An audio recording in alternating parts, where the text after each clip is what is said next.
Avant de vous présenter notre projet qui nous aide à transférer un signal continu à un signal carré, je vais vous définir qu'est-ce qu'un N555. Le NE555 est un circuit intégré, permet de faire la temporisation, de travailler au mode multivibrateurs. Ce composant est toujours utilisé dans nos jours en raison de sa facilité d'utilisation et sa stabilité et son coût. On parle ici d'un composant qui ne dépasse pas 6 dirhams ou bien 5 dirhams. Ce petit composant-là, qui se présente sous la forme d'un circuit intégré à 8 bornes, présente aujourd'hui une des solutions les plus utilisées pour la génération rectangulaire. Comme on a dit, possède 8 bornes numérotées de 1 jusqu'à 8. Mais comment détecter le repère de numérotation? Eh bien, c'est simple. On regarde notre circuit depuis le haut. À gauche du demi-cercle est la borne 1. Au-dessus vient 2 et 3, 4, suivi de 5, 6, 7 et 8. Comme ce qui est affiché dans la figure. 1 signifie ground, ou bien la masse du boîtier. La broche 2, c'est trigger, ou bien le déclenchement. Il commande l'état de sortie et l'amorce, la temporisation. La broche 3, c'est out, output, c'est signal de sortie. La broche 4, reset, remise à zéro du signal de sortie et stop la temporisation. La broche 5, count, ou bien tension de référence 2 sur 3 VCC. La broche 6, threshold, il commande l'état de sortie, signale la fin de temporisation lorsque la tension dépasse 2 sur 3 de VCC.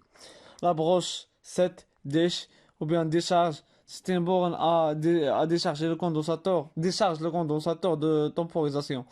Et la dernière, la huitième, VCC, c'est une tension d'alimentation du boîtier, généralement entre 5 et 15 volts. Maintenant, je vous invite pour voir à l'intérieur de ce circuit intégré, puis comprendre son principe de fonctionnement et voir une de ses applications. Dans ce schéma, on peut voir qu'un E555 est constitué par des différents composants. Les trois résistances qui sont égaux, deux comparateurs, la bascule RS, un inverseur et un transistor. Les comparateurs en général fonctionnent comme ceci. Si E plus supérieur à 1 moins, la sortie égale à 1. Si E plus inférieur à 1 moins, la sortie égale à 0. Dans le comparateur en haut, on a que E plus c'est threshold et E moins c'est 2 sur 3 VCC. On voit ici le VCC. Donc, si threshold supérieur à 2 sur 3 VCC, R égale à 1. Sinon, R égale à 0. Dans le deuxième comparateur, on a E+, c'est 1 sur 3 VCC. Et E-, c'est trigger. Donc, si trigger inférieur à 1 sur 3 VCC, donc S égale à 1, sinon S égale à 0. Voilà ici le tableau de vérité de la NE555. RSQ, le tableau de vérité de la bascule RS. Ici, on voit ici l'état de transistor et l'état de la sortie. Le niveau de la broche de la sortie 3, ici la sortie 3, correspond à Q. Ici, si le transistor est bloqué, le transistor est bloqué signifie un interrupteur ouvert.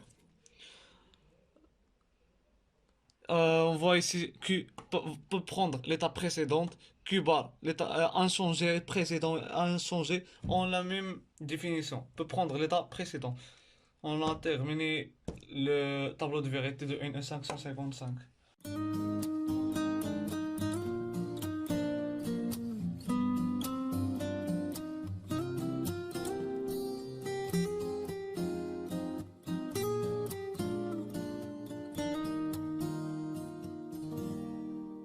I like your eyes, you look away when you pretend not to care. I like the dimples on the corners of the smile that you wear. I like you more, the world may know, but don't be scared, 'cause I'm falling deeper, baby, be prepared. I like your shirt, I like your fingers, love the way that you smell. To be your favorite jacket just so I could always be near.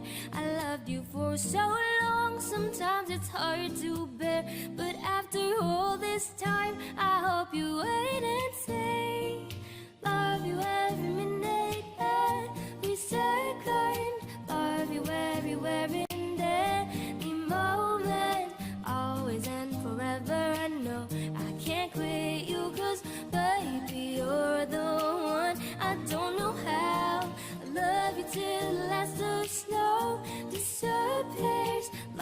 till a rainy day becomes clear. Never knew a love like this. Now I can't let go. I'm in love with you, and now you know.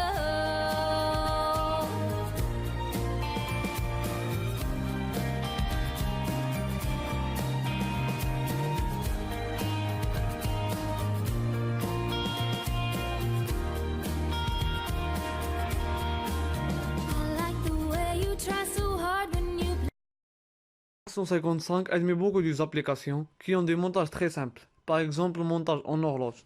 Car on peut voir c'est une E555 dans des horloges par exemple, il fonctionne comme un timer. Ou bien on peut le voir dans des montages d'un Schnell Lord